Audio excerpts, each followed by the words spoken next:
Here's how to set up your Premiere project.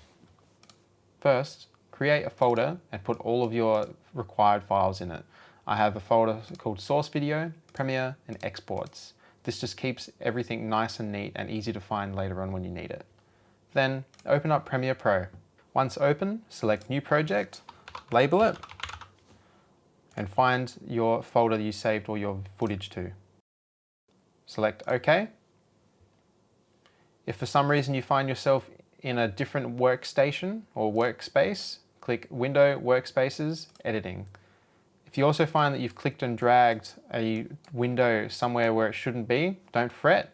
Go to Window again, Workspaces, and reset to saved layout.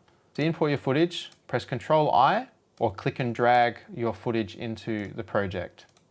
Next, create a new sequence. Right-click, New Item, Sequence. I have custom presets. To make your own custom preset, select Settings, make sure your editing mode is custom and your time base is set to the correct frame rate. You have the frame size you're after, and your pixel aspect ratio is square pixels 1. Select Save Preset and enter. This will create a preset and place it in the custom folder. Label your sequence, hit enter. We are ready to put footage in.